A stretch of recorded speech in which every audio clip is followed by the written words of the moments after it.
The HVS-490 has several external control interfaces that are built into the system.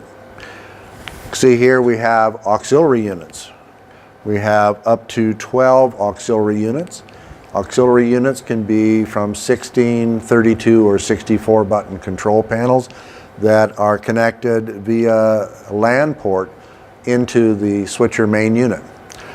I can program the external devices directly from the system. So in the case of a auxiliary unit, button 1 has a function of crosspoint, target 1.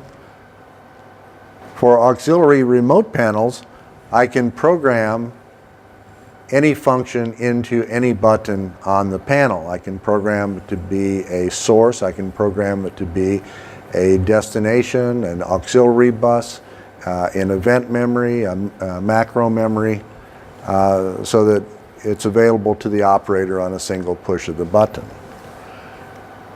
We have editor interface that supports the DVS protocol. That editor interface can report out the status of the switcher, and it can accept commands from the interface to make changes to the switcher. We have 2 channels of VTR built in. This uses the Sony VTR protocol, and from it, over RS-422 ports on the back of the switcher, I can take direct control over a VTR. Allows me to see time code and to play, record, and advance. We have 4 channels of VDC control. The VDC control can either be done over the RS-422 connection, or it can be done on a LAN port. So this would allow you to control video servers that subscribe to the VDCP protocol and to select clips to play and view the time code. We have a router interface that will select to the MFR series of routers.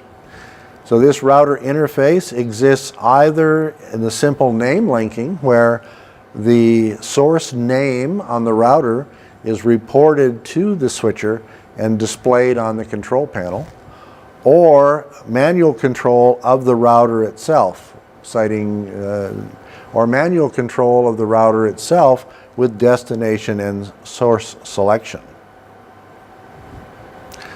TSL protocols are available in order to handle tally and under monitor displays, and can be used to connect to external multiviewers and other functions.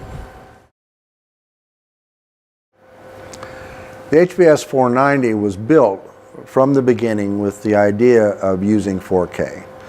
It's one of the reasons we have the 16 channels of DVE standard and 32 channels of DVE optional. So whether we're using 2SI or square division, we have 4 signals coming in for every camera, and so when we do a DVE, we require 4 channels. So our 16 channels becomes 4 channels, our 32 channels becomes 8 channels. The switcher, as delivered, supports all formats up through 3G.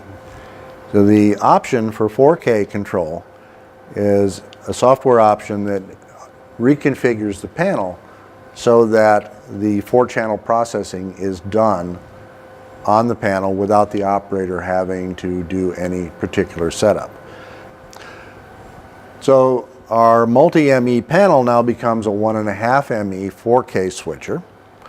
Our buttons are remapped so that button 1 is group 1 instead of input 1, and button 2 is group 2, etc. So whether you're using 2SI or SQD, you can process in 1080, 5994, 50, 2997, 25p.